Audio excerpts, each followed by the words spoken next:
Salut! Astăzi să fac un video pentru canalul de YouTube cu Roblox și știu că nu mai știu, am postat vreodată cu Roblox pe canalul meu. În fine, am găsit un hobby foarte fain. Mie îmi place foarte mult și am făcut din tot hobby-ul 40%. Și uitați skin-ul meu. Sper că vă place. Ia uitați. Așa. Și acum o să facem hobby. Astea văd că sunt cam transparente și sunt faine. În fine. Aici mergem pe niște platforme. Îmi place la nebunie acest hobby. Aici mergem pe pe mazăre. Trebuia să sar acolo.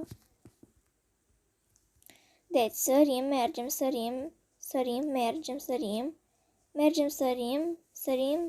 sărim. Îmi plac foarte mult aceste transparente, foarte faine. Și vă recomand și vouă aceste haine. Ok, am mai făcut puțin, am trecut și de aia. Și acum, nu, trebuia să apăs jos pe partea OTV aici. E faină ideea asta. E faină și un pic grea dacă nu ești atent. Cred că a fost distractiv. Aici mergem pe ardeiuți. Ardeiuți întorși. Astea cred că sunt niște manivele, habar n-am. Îmi plac foarte mult astfel de hobby-uri, sunt foarte faine, foarte distractive și vă recomand și vouă să îl faceți. Știți ce făceam? Mă întorceam. Deci, sărim. Așa, e foarte fain, foarte fain. Îmi plac aceste culori, aceste nuanțe de verde. Sunt foarte faine combinațiile astea de culori, nuanțele astea. Mai ales îmi place cum se asortează verdele și acest vișiniu roz pălăcit. Și da, am văzut și eu că am pierdut cam la ultima. Ok, îmi place mult și vă recomand să faceți și voi un astfel de hobby, că dacă este un hobby foarte ușor, vă recomand să faceți dacă sunteți stresați, pentru că este antistres să faci un hobby foarte ușor, nu dintre la troll sau dintre la difficulty, să mai știu ce, hard. Faceți din asta easy. Ori nu merge mie butonul de space, ori trebuie să iau altfel. Stați un pic. Gata, mi-am dat seama, trebuie să mergem pe aici și după aia pe sus. Așa, trebuia să fac de la început, cred. Ok. Aici avem niște pătrate foarte faine. Iar aici îmi plac tot așa nuanțele astea de mov. Și aici vine spre indigo. Vedeți? Aici sunt culorile curcubeului. Îmi place albastrul ăsta deschis. Deci iubesc hobby-urile. Încercați și voi. Și știu, mai repet cuvinte și chestii pentru că n-am prea ce să zic la video uneori. Ok, continuăm aici. Ce am crezut că mă întorc. Aici este... nu știu ce e asta, dar am plătit tot așa cu... Aici este... Și culorile astea sunt foarte interesante, nuanțele astea. Deci, cred că sunt la infinit culorile astea, sunt foarte faine. Și da, puteți mai făcut și toate chestiile alea. Să scrieți în comentarii ce fel de video vreți să mai fac. Sau ce vreți să ne jucăm pe Roblox. Dar vă zic de acum, nu-mi place să fac story time-uri pe Roblox dintre ele de groază și nu-mi place să mă joc nici Adopt Me. Da. Îmi place mult să fac hobby-uri, să mă joc pe balcon și chestii. Ba! La ultima pierd. Deci îmi place să mă joc balcon, să fac hobby-uri și... Na, cam asta îmi plac mie. Și mai place să joc și fashionista. Astea sunt afine. Afine mai deschise la culoare. Și știu. Afinele sunt albastre. Îmi plac astea foarte mult. Sunt niște tunele. Ce drăguțe sunt! Îmi plac foarte mult bijurile care sunt atât de colorate, că știți unele doar pe alb sau negru sau așa și mai știu și ce chestii. Și acum adică nu acum, altădată o să jucăm un joc, un labirint. Deci de pe Roblox o să căutăm un labirint de făcut. Am primit un badge și în același timp am căzut. Deci, o să jucăm și un labirint tot pe Roblox, că există și vă voi scrie la acel video în comentarii cum se numește. Și e distractiv totuși, că l-am jucat și eu și e ok. Aici avem un 8. Ia uitați. Astea îmi plac, spirala asta, chestia asta. Îmi place foarte mult modelul ăsta, uitați. Mamă, ce drăguțe sunt! Aici sunt cuburi, zaruri, cum vreți să le ziceți.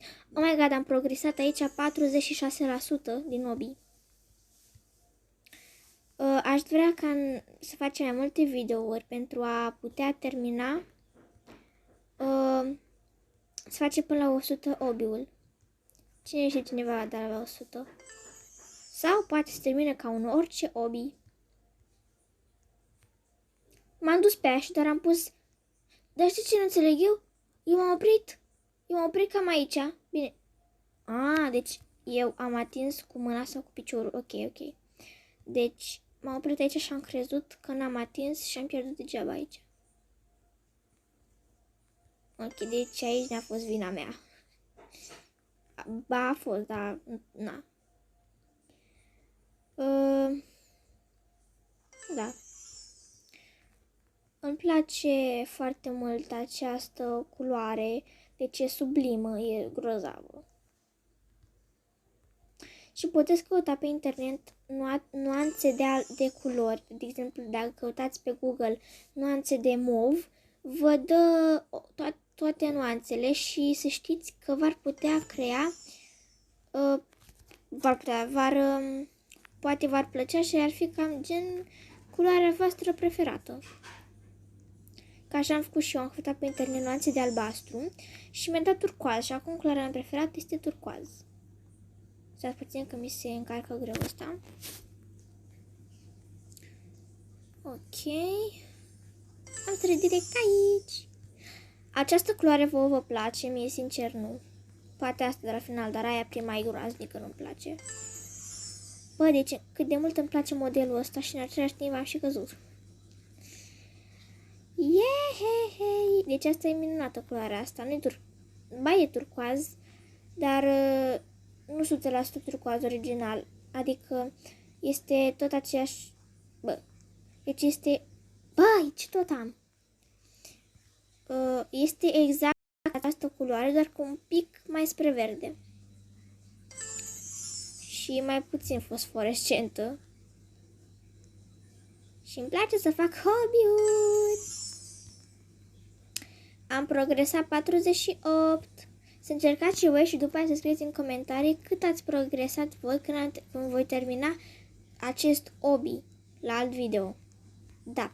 Deci eu când o să termin acest hobby și o să facem video până la 100, vreau să scrieți atunci la video acela în comentarii. Bă, ia uitați. Ok. Aici în fundătură. Deci, cum spuneam, vreau să scrieți în comentarii ce La cât ați progresat voi, adică. Stai, ce? Nu cred că trebuie să atingem aia, ok. Hai să vedem ceva. Deci eu n-am atins-o, dar după aia pur și simplu am atins-o și nu înțeleg de ce. Yay, Obi! Am pus pe aia. Uneori e tipic să mai fac și o chestie de genul. Tipic mie. Așa.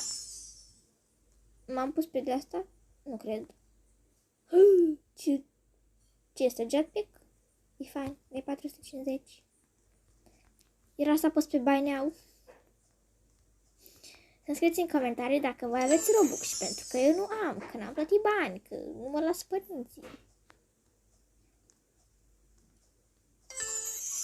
Așa, ia să văd dacă pot să încerc o mișcare aici. Deci, normal trebuie să o luăm așa, dar vreau să încerc ceva. Nu asta vreau să încerc. Yeah! Am reușit, acum să vedem dacă putem de aici. Yeah! Oh my god, ați văzut că era să cad și n-am căzut? Bă, dacă stați să vă imaginați, aceste colace seamănă cu niște rățuște. Gen, acel portocaliu ar fi piciorușele sau cioculețul și galbenul sunt aripioarele. Uite, asta e cu turcoaz, verdele ăsta. Ăsta e turcoaz și e foarte faină culoarea. De fapt, toate aceste culori, verdele ăsta, aceste nuanțe este turcoaz, doar că sunt turcoaz deschis, turcoaz original, turcoaz închis. Mie îmi place cel original. Cel pe care vi l-am arătat. Ok. Am progresat 50%. Și cât am progresat noi când am început videoul? Cred că 40. Deci, noi în 10 minute am progresat 10%. E foarte bine. Ok, deci au trecut 12 minute și o să mai facem și partea a doua. Pa!